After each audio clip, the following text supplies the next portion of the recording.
اچھا جی، ہم نے 25واں پارہ شروع کیے اور اس میں آپ دیکھیں سٹارٹ میں کیا بات آ رہی ہے. الیہ یرد علم الساعہ، اس ساتھ کا علم اللہ ہی کی طرف جاتا ہے، یعنی کہ قیامت کا علم صرف اللہ تعالیٰ کے پاس ہے. ٹھیک ہے، پہلا کانسیپٹ ہم یہاں پہ یہ دیکھ رہے ہیں. 25ویں پارے میں آپ کو بہت سی جگہوں پر قیامت کی بات زیادہ نظر آ رہی ہے اور ہمیں عقیدہ آخرت کی طرف زیادہ لے کے جایا جا رہا ہے. دوسرا جو امپورٹنٹ کانسیپٹ بار بار آ رہا ہے، جو کہ یہ سورہ حامیم سجدہ کی آیت نمبر 49 سے آپ دیکھیں، وَإِن مَسَّهُ الشَّرُّ فَيَئُوسٌ قُنُوطٌ. اس سے پہلے بھی کیا تھا کہ لا يَسْأَمُ الْإِنسَانُ مِن دُعَاءِ الْخَيْرِ، کہ انسان کیا کرتا ہے، بہت زیادہ بھلائی کی دعائیں کرتا ہے، ہر وقت اللہ تعالیٰ سے بھلائی مانگتا ہے. ہم سب کرتے ہیں یہ نا. اور جب اس کی زندگی میں کوئی مشکل آتی ہے تو پھر وہ کیا ہو جاتا ہے، مایوس ہو جاتا ہے. اچھا، پھر کیا کہا گیا، اور جب اللہ تعالیٰ کی طرف سے اس کو رحمت کا مزہ چکھایا جاتا ہے تو پھر کیا ہوتا ہے، لَيَقُولَنَّ هَٰذَا لِي، وہ اس کو اپنی طرف منسوب کر لیتا ہے کہ میں نے کچھ کیا ہے. آگے بھی نا بہت سی جگہوں پہ اس طرح کی آیات آئی ہیں جس میں ہمیں یہ فلکچویٹنگ جو ہمارے ایموشنز ہوتے ہیں نا، جذبات ہوتے ہیں، کبھی اتنا اوپر پھر نیچے، تو اس کی وجہ سے ہمیں کیا پرابلمز ہوتی ہیں. جب ہمارے جذبات بہت اوپر نیچے رہتے ہیں تو کیا کیا مسائل ہوتے ہیں، بتائیں، اپنی زندگی سے بتائیں. بے چینی، اور فوکس نہیں رہتا، کوئی کام نہیں کر سکتے، اور کیا ہوتا ہے، ریلیشن شپس ڈسٹرب ہوتے ہیں، اور ہاں فٹیگ فیل کرتا ہے. آپ نے جو کچھ قرآن میں پڑھا ہوتا ہے آپ اس کے بارے میں بھی نا شیکی ہونا شروع ہو جاتے ہیں، آپ پریشان ہونا شروع ہو جاتے ہیں کہ دیر از سم تھنگ سیریسلی رانگ. مطلب دیکھیں نا، جب ہم کلاس میں پڑھتے ہیں تو وہ آیتیں کتنی پیاری لگتی ہیں نا، ٹھا ٹھا دل پہ جا کے لگ رہی ہوتی ہیں. لیکن جب ہم پریکٹیکلی اپنی لائف میں بہت سے مسائل دیکھتے ہیں، اب وہاں پہ مسئلہ آتا ہے. اب یہ ایک سائیکل بنتا ہے، ایک گراف بنتا ہے. زندگی کے اتار چڑھاؤ ایسے ہوتے ہیں، کبھی خوشی ہے، کبھی غم ہے، کبھی وہی رشتہ دار جو ہے ہمارے ساتھ بہت اچھا رویہ رکھ رہا ہے، کبھی اسی رشتہ دار کے ساتھ ہمیں پرابلمز آ رہے ہیں. ٹھیک ہے، کبھی ہم بہت سی باتوں کو برداشت کر پاتے ہیں اور کبھی ہم چھوٹی سی بات پہ ہی بس بالکل نہیں کچھ کر پاتے. اچھا، جو انسان جب مشکل آتی ہے تو اس کے ساتھ اس کا وہی مایوسی، یا یہاں سے دیکھیں، یہ مزے کی چیز ہو رہی ہے تو اللہ تعالیٰ بڑے اچھے لگ رہے ہیں، دین بڑا اچھا لگ رہا ہے، آپ کو نا وہ فضائل والی احادیث یاد آ رہی ہیں. اچھا، اب وہاں سے تھوڑی سی مشکلات آئیں تو پھر ہمارا ایموشنز کا گراف بھی کیسا ہوا، نیچے. پھر ہم نے اپنے آپ کو وہیں پہ بس بالکل میں تو گناہ گار، میرے سے ٹھیک ہے، ہمارے گناہوں پہ ہمیں نظر رکھنی ہے. ہم کبھی بھی یہ نہیں کہہ سکتے، کیونکہ قرآن پاک میں آپ دیکھیں بار بار ہمیں بتایا جاتا ہے کہ جب کوئی گڑبڑ ہوتی ہے ہماری زندگی میں، وہ کیا ہے، ہمارے اپنے ہاتھوں کی کمائی ہے، ہم نے کچھ نہ کچھ کہیں کچھ کیا ہے. اور اس میں یہ نہیں سوچنا ہوتا کہ میں کتنا بڑا گناہ گار ہوں، اس میں یہ سوچنا ہوتا ہے کہ اللہ تعالیٰ مجھے دوبارہ چانس دے رہے ہیں. جیسے آپ کا ری ٹیسٹ ہوتا ہے نا، تو ری ٹیسٹ میں آپ کو دوبارہ چانس مل جاتا ہے کہ آپ اس پیپر میں اپیئر ہو جائیں اور آپ پاس کر لیں. تو آپ نے کیا کرنا ہوتا ہے، وہاں پہ اپنی بیسٹ پرفارمنس دینی ہوتی ہے. ہم کیا کرتے ہیں، اپنے آپ کو اور مایوسی میں لے کے جاتے ہیں، جس کی وجہ سے نماز پہلے ہی خراب ہے، اب کیا ہو رہا ہے، اور خراب. پہلے ہی قرآن مجید سے تعلق کمزور ہے، اب کیا ہو رہا ہے، اور برا. آپ کہتے ہیں میں تو نہ ہوں ہی بری، میں تو ٹھیک ہی نہیں ہو سکتی، میں تو کوئی کام ہی نہیں کر سکتی. تو یہاں پہ ہمیں کرنا یہ ہے کہ زندگی میں یاد رکھنا ہے ہائیز اینڈ لوز آتے رہیں گے. ہم نے اپنے جذبات کو ایک کنسسٹنٹ پیٹرن پہ ٹھہرانا ہے، یہ کہ میں نے مثلاً کسی بھی حال میں اپنی نمازوں پہ کمپرومائز نہیں کرنا، کسی بھی حال میں اپنی عبادت پہ کمپرومائز نہیں کرنا، حلال حرام کے معاملات کو صحیح طرح سے دیکھنا ہے. جو تعلقات نبھانے والے ہیں، جن پہ میرے سے پوچھ ہونی ہے، ان کو میں نے نبھانا ہے، ان کو میں نے چھوڑنا نہیں ہے.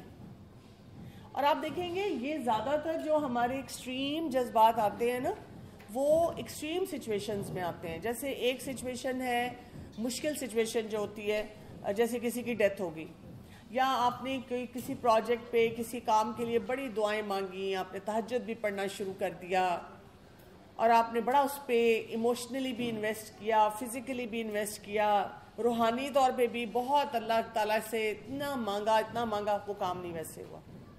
اب کیا ہو جاتا ہے؟ وہیں پہ ہم ڈاؤن ہو جاتے ہیں, وہیں پہ ہم بالکل کام چھوڑ دیتے ہیں. آج میں جو ایک ایریا پہ فوکس کرنا چاہوں گی کہ جو خوشی کے بھی موقع ہوتے ہیں نا, وہاں پر بھی نا ہم بہت پریشان رہتے ہیں, جیسے شادی کا موقع. اور اسپیشلی جب ہم قرآن پڑھتے ہیں نا, ہمیں کیونکہ کیا نظر آ رہا ہوتا ہے, ہم کسی ایک طریقے سے اپنے کوئی ایونٹس کرنا چاہ رہے ہیں, یا وہ شادی کے معاملات جو ہیں ان کو لے کے چلنا چاہ رہے ہیں, اور معاشرہ, سوسائٹی ہمیں کیا بتا رہی ہے, ایک اور طریقہ بتا رہی ہے. وہاں پر ہم بہت پریشان ہوتے ہیں. ینگ بچیاں جن کی شادی ہے وہ بھی پریشان ہیں, وہ مدرز جنہوں نے شادیاں کرنی ہیں وہ بھی پریشان ہیں کہ ہم کس طرح سے نا سارے پلاننگ کریں, کس طرح سے سارے کاموں کو دیکھیں. وہاں پر بھی نا وہی بات ہے, کپڑے اچھے بن کے آ رہے تو ہم خوش ہیں, دیکھا میں نے دعا مانگی تھی نا, میں نے صدقہ دیا تھا نا. اور اگر وہ کوئی ڈریس نہیں آیا, کوئی چیز ٹھیک نہیں ہوئی, تو پھر کیا ہو جاتا ہے ہمارا رویہ, ہم پھر مایوس. اور میں نے دیکھا ہے کہ شادی کے معاملے میں بھی قرآن پڑھنے کے بعد اتنا زیادہ بے چینی سی لگی رہتی ہے, ہر وقت انسان پریشان ہی رہتا ہے کہ ہم ان معاملات کو کیسے لے کے چلیں. تو میں اس سلسلے میں نا آپ لوگوں کو کچھ ٹپس دینا چاہ رہی ہوں. اب دیکھیں اس میں آج ڈفرینس مینجمنٹ کی بھی بات ہوئی ہے, اور سورہ شعراء میں آپ دیکھیں بار بار ہم نے ٹیم ورک کی بات کی, تفرقے سے اپنے آپ کو بچانے کی بات کی, بہت سی آیات اس پہ آئی ہیں. ان سب کو اگر آپ انڈرسٹینڈ کرنا شروع کریں تو مثلاً یہ کہ جی جب کوئی فیملی میں شادی آتی ہے, اب وہ ان کے ڈیسیژنز تو ہم کر لیتے ہیں, جو بھی طریقہ ہوتا ہے شادی کا. آپ نے کوئی رشتہ دیکھا ہے, استخارہ کیا ہے, پھر آپ نے معاملات جو بھی کیے, اور اس کے بعد بات پکی ہو گئی ہے. اب اس سے پہلے کے ایک مرحلے میں یہ ضرور تمام مدرس کو کہوں گی کہ پلیز اپنی بچیوں کی شادیوں کے لیے ایسے پریشان نہ ہو کہ زندگی موت کا مسئلہ ہے. یہ والا جو ایک سٹائل ہے نا, یہ بہت ہی کلر سٹائل ہے, یہ آپ کو بہت مایوسی کی طرف لے کے جاتا ہے. مجھے جو بھی مدر کہتی ہے میرے کوئی رشتہ اچھا نہیں آ رہا, آپ کی نظر میں کوئی ہو تو بتائیں, تو میں کہتی ہوں میری بات سنیں.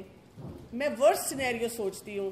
فرض کریں آپ کی اس بچی کا نہیں ہوتا کہیں بھی رشتہ, بالکل ہی نہیں ہوتا, مطلب ان کو تو اس وقت میری بات سن کے ہارٹ اٹیک ہو جاتا ہے, لیکن میں ان کو یہ بتانا چاہ رہی ہوتی ہوں کہ کیا آپ کی بچی کی نماز قبول نہیں ہوگی, کیا آپ کی بچی روزے نہیں رکھ سکتی, کیا آپ کی بچی جنت میں نہیں جا سکتی, کیا چیز اسے روک رہی ہے. ہاں شادی سنت ہے, اور اس سے ہمارا آدھا دین مکمل ہوتا ہے. کیونکہ میری اس بات سے کوئی ینگ بچی یہ نہ کہ see that's why I don't want to get married, میں نے تو یہ عذاب ہی نہیں لینا, یہ اس کا مطلب نہیں ہے. مطلب یہ ہے کہ ہمیں بیلنس لے کر آنا ہے نا. یہ بھی نہیں دیکھنا کہ کیونکہ میرے اماں ابا ہر وقت لڑتے ہیں تو میں نے شادی نہیں کرنی, یہ نہیں ہے وجہ. بات یہ ہے کہ ہم نے اللہ کے حکم کو اس کے مطابق سمجھ کے اپنے آپ کو ہر طرح کی مایوسی کی کیفیت سے بچانا ہے. اچھا, اب شادی کے معاملات شروع ہوئے, اب ہم پھر پریشان ہیں. ہم نے قرآن پڑھ لیا کہ کیا کرنا چاہیے, ہم نے جو 4-5 ٹارگٹس ہیں وہ ہمیں پتانا چاہیے, خرچہ کتنا کرنا ہے. میں نے ایسی دلہنیں دیکھی ہیں جنہوں نے قرآن پڑھ لیا اور انہوں نے کہا کہ میں خود ہی میک اپ کروں گی, اور ان کو دیکھ کر نا چیخیں نکل رہی تھیں, لگ رہا تھا کوئی ڈراؤنا خواب سامنے آ گیا. پلیز اگر میک اپ کرنا آتا ہے تو پھر کر لیں, اگر نہیں آتا تو کوئی بات نہیں. یہ اگر آپ اس نیت سے کریں کہ میں اپنے شوہر کے لیے کر رہی ہوں اور ایک مناسب کوئی اماؤنٹ آپ سپینڈ کر رہی ہیں تو دیٹس اوکے. یعنی دیکھیں نا, ہماری کنفیوژن اس نیچر کی آ رہی ہوتی ہیں. تو ایکسپینسز رکھ لیں کہ مثلا اس وقت شادی کے ڈریسز کتنے بن رہے ہیں. اگر 5 لاکھ کا بن رہا ہے ڈریس تو میں نے نہیں اتنے پہ جانا, لیکن ڈیزائنرز کے کپڑے بنانا اور اتنے مہنگے بنانا اور اتنا رونا دھونا کہ میری ایک ہی دفعہ شادی ہو رہی ہے. اور اس میں ایک اور بھی آ جاتا ہے, میں نے دیکھا ہے کئی دفعہ جو بچیاں قرآن پڑھی ہیں وہ کہتی ہیں کہ میرے گھر والے نہیں مان رہے. میں کہتی ہوں تمہاری شادی ہے, کہتی ہیں ہاں. میں کہتی ہوں یہی ڈائلاگ بولو کہ میری شادی ہے, ایک ہی دفعہ شادی ہونی ہے, میں کیوں مایوں کروں, میں کیوں مہندی کروں, میں نے یہ نہیں کرنا. Like make an intelligent move نا, آپ اس طرح سے کریں. پھر پیسوں کا جو حساب کتاب ہے نا, اس میں یہ جو فضول خرچے ہیں نا ان کو نکالیں, ان کو چھوڑیں, بلکہ کوئی اچھے خرچے کریں. بچوں کو بھی آئیڈیاز دیں. مثلا تم لیپ ٹاپ لے لو, تم ایک اچھا فون لے لو, یا یہ کہ بجائے اس کے کہ ہم اتنا لمبا چوڑا کھانے کا کریں, تم لوگ کہیں ویکیشن لے لو. ان پیسوں سے جا کر دیکھو، جا کے اللہ کی دنیا جو ہے اتنی بڑی وہ دیکھو، یا اپنی ایجوکیشن میں انویسٹ کر لو. انہی پیسوں کو آپ اپنے پیرنٹس کو کہہ سکتے ہیں کہ مجھے اتنا لمبا چوڑا خرچہ یہ نہیں چاہیے، مجھے اس طرح کی ویکیشن چاہیے، اس طرح کا کام چاہیے. اور میں آپ کو بتاؤں زیادہ تر بچے تیار ہو جاتے ہیں. میں نے ینگسٹرز میں دیکھا یہ بہت بڑا اسپرٹ ہے، وہ فوراً تیار ہو جاتے ہیں. کون نہیں تیار ہوتا؟ پیرنٹس نہیں تیار ہوتے. وہ کہتے ہیں لو ساری برادری کو نہیں بلائیں گے، اس کو نہیں بلائیں گے، تو پھر کیسے ساری کام ہوں گے. تو اکثر آپ بچوں سے بات کریں مان جائیں گے. تو اپنا بھی پھر دل گردہ مضبوط کرنا ہے کہ جی ہم نے کس کس کو بلانا ہے، کتنا خرچہ کرنا ہے، کیسے لوگوں سے ڈیل کرنا ہے. پہلی بات یہ ہے خرچوں کی، ہر حساب سے خرچوں کو کٹ آؤٹ کریں. اس میں بڑا میری زندگی کا تو بڑا ہی مشہور لرننگ ایکسپیرینس تھا. جب میرے بڑے بیٹے کی شادی ہوئی آج سے 10 سال پہلے، تو مجھے نہیں پتا تھا فلاور ارینجمنٹ پہ اتنے پیسے لگتے ہیں. میں تو اتنے عرصے سے بس ویسے ہی گئی، شادی کھا کے آ گئی. تو میں جب وہاں گئی اور میں پوچھ رہی تھی وہاں پہ ویڈنگ ہال میں، تو انہوں نے مجھے کہا کہ منیمم 30,000 ہے. اب تو شاید منیمم 50 یا 60,000 ہوگا کم از کم.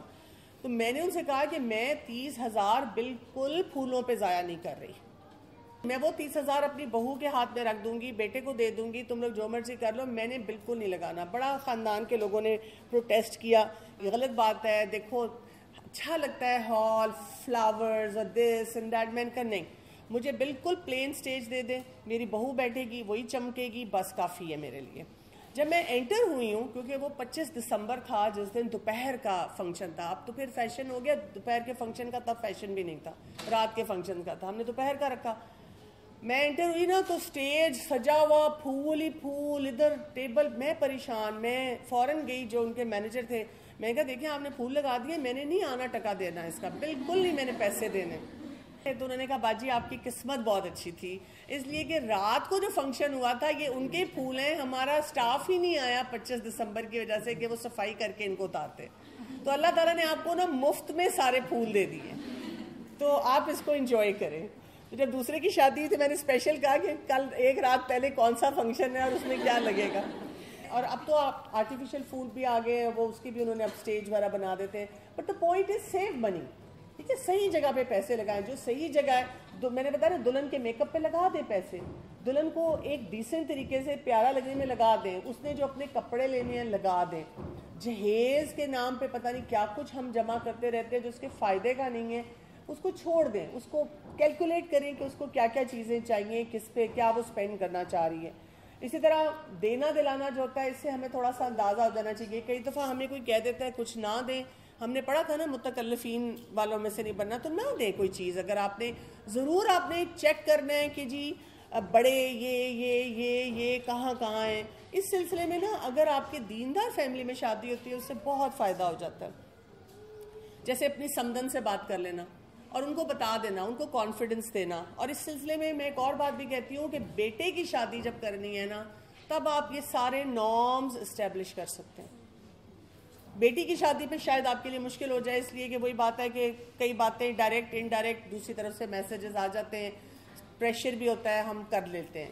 لیکن جب آپ کے بیٹے کی شادی ہو گھر میں، بھائی کی شادی ہو گھر میں، پھر آپ سٹینڈ لے لیں کہ ہم نے ساس کو کچھ نہیں ڈالنا. آپ کہیں کہ میں ساس ہوں، مجھے کچھ نہیں چاہیے، نہ سونا چاہیے، نہ جوڑے چاہیے، نہ کوئی اور چیز چاہیے. کہ تو زندگی کو جہاں جہاں آپ کر سکتے ہیں، جہاں جہاں کر سکتے ہیں وہاں پہ آسان بنانا ہے. اچھا، دوسری بات یہ کہ آپ نے حلال حرام کا خیال رکھنا ہے ایسے موقع پہ. یہ ہمیں بہت زیادہ یہ اسی طرح کی مایوسی کی کیفیت دیتا ہے نا. مثلاً یہ کہ جی دلہن کو اور مطلب سیگریگیشن جیسے کہتے ہیں شادی کے موقع پہ، وہ ٹوٹلی الگ ہو. اب یہ ڈپینڈ کرتا ہے، اگر تو لڑکا لڑکی خود ولنگ ہے نا، پھر دنیا کی کوئی طاقت نہیں ان کو روک سکتی. میں آپ کو سیریسلی بتا رہی ہوں کہ پھر آپ سب کچھ کر سکتے ہیں. اس کا طریقہ کیا ہے؟ اگر لڑکا لڑکی خود پکے ہیں اس معاملے میں کہ جی نہیں مجھے کمپلیٹ پردہ چاہیے، تو پھر یہ کہ آپ ایسی جگہ شادی رکھیں جہاں آپ نے 2 گارڈز باہر بٹھانے ہیں عورتوں کی سائڈ پہ. مردوں اور عورتوں کی سائڈ کو کمپلیٹ سیل کروائیں، باہر ایک گارڈ بٹھائیں. اور گارڈ کو جو میں نے انسٹرکشن دی تھی وہی دیں کہ کوئی بالکل ایسے مرد جو کہ بابا جی ہیں، چلا نہیں جا رہا، ویل چیئر پہ ہیں، نظر نہیں آ رہا، چٹی سفید داڑھی ہے، اتنی لمبی ہے، اور مطلب لگ رہا ہے کہ بیٹا بیٹا کہہ رہے ہیں، وہ بھی کہیں. کوئی مر رہا ہے، کوئی جی رہا ہے، کہ جی مجھے اندر جا کے خواتین سے بات کرنی ہے، آپ نے نہیں آنے دینا. اور وہاں جو وہ گارڈنگ پہ بیٹھا ہوگا وہ ان نون بندہ ہوگا کہ وہ کسی کا پریشر نہ لے.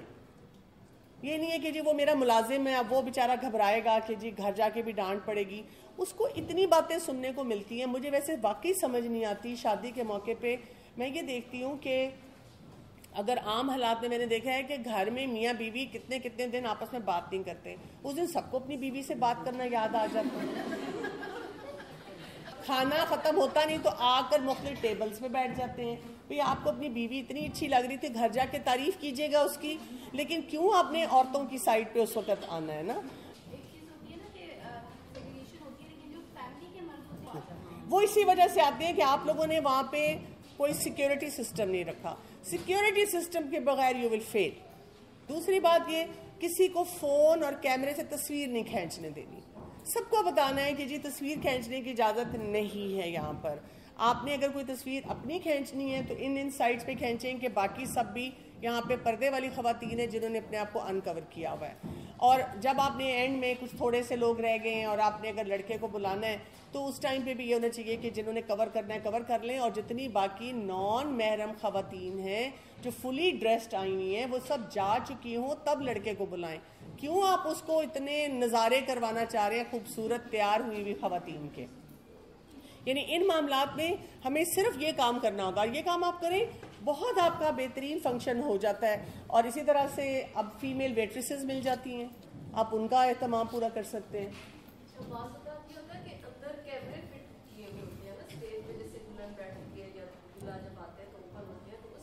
دلہا دلہن اگر ریڈی ہے کہ نہیں ہمیں یہ چیزیں چاہیے تو وہ خود ہی کہہ دیں گے کہ یہ ہم نے نہیں کرنا تھا.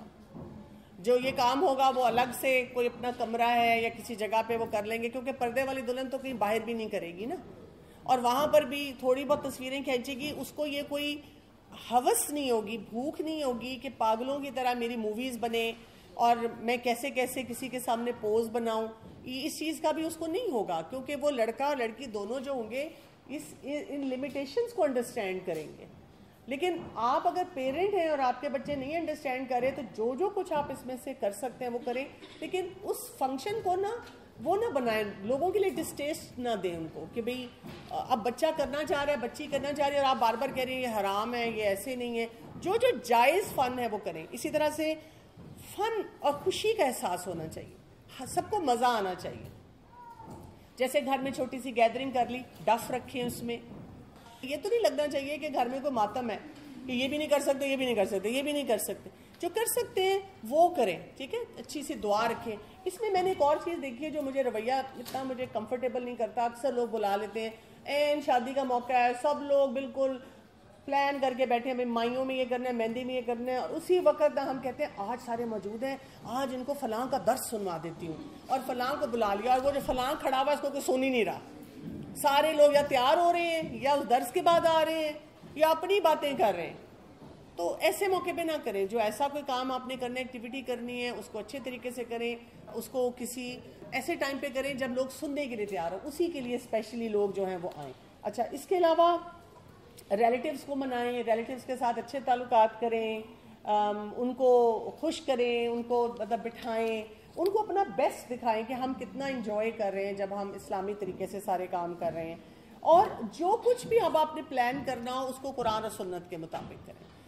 جب آپ اس طرح سے پلاننگ کرتے ہیں نا تو پھر کام بہت آسان ہو جاتے ہیں، کام اتنے مشکل نہیں ہوتے. لیکن جس بات میں بھی آپ نے یاد رکھنا ہے، ڈائلاگ آپ کے پاس آیا لوگ کیا کہیں گے، تو کیا مطلب ہے وہاں پہ اب آپ کیا کرنے والے ہیں؟ کوئی گڑبڑ کرنے والے. یہ آپ کے ایموشنز ہائی اور لو میں بے تحاشا طور پہ جائیں گے. ہاں جی، وہ ایسی سچویشن میں ہوتا ہے کہ جب لڑکی جو ہوتی ہے نا وہ اپنے لیے سٹینڈ نہیں لے پاتی، وہ پریشان ہے اور اس کے گھر والے سن نہیں رہے، تو وہ کہتی ہے ٹھیک ہے پھر میں اپنے آپ کو پورا کور کروں گی. اگر لڑکی کو لگتا ہے کہ وہ سٹینڈ نہیں لے پاتی تو وہ اپنا ویڈنگ ڈریس بھی بالکل پکا ساتر رکھے. اور میں نے ایسی بھی دلہنیں دیکھی ہیں جو پورا نقاب حجاب پہن کے اچھی طرح سے پورا کور کر کے پھر اس کے اوپر ٹکا لگا لیتی ہیں، دوپٹہ لے لیتی ہیں. یعنی جتنا زیادہ وہ کر سکتی ہے اس وقت کے حساب سے وہ کریں، ٹھیک ہے. اور آپ لوگ جنرلی جب کسی شادی پہ جاتے ہیں گھر کی، جیسے ایک دم سے ہر چیز سے کٹ آف نہیں ہوا جاتا، تو ایک ایک ایونٹ چھوڑتے جائیں. جب آپ کسی کے جانا شروع کریں نا، جیسے ہم مہندی پہ، میں اب کسی کی مہندی پہ نہیں جاتی، تو مہندی پہ میں نے جانا چھوڑ دیا. میں اگر آؤٹ آف سٹی بھی جاؤں تو میں مہندی پہ نہیں جاتی. ایک زمانے میں جاتی رہی ہوں. پہلے میں نے کیا کیا, مہندی پہ جا کے گانا بجانا اور اس طرح کرنا چھوڑا, پیچھے بیٹھنا شروع کیا اور کام لینے شروع کیے, ڈس انٹرسٹ شو کرنا شروع کیا کہ میں اس میں یہ نہیں ان کو کہا کہ آپ غلط کر رہے ہیں, بس میں انٹرسٹڈ نہیں ہوں اس میں. شادی پہ میں بہت اچھی طرح سے بیٹھی اور سب کچھ کیا, اچھی طرح سے ملی جو بھی تھا. تو اس طرح سے آپ بھی ایک ایک سٹیپ پیچھے لیتے جاتے ہیں. ہو سکتا ہے پہلی شادی جو اس کورس کے بعد آئے وہ آپ کے لیے مشکل ہو, اگلی شادی اس سے آسان ہو, اس سے اگلی شادی اور اس سے آسان.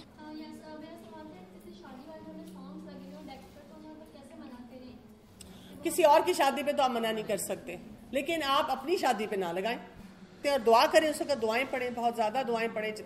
سبحانک اللہم و بحمدک اشہد ان لا الہ الا انت استغفرک و اتوب الیک. السلام علیکم و رحمۃ اللہ وبرکاتہ.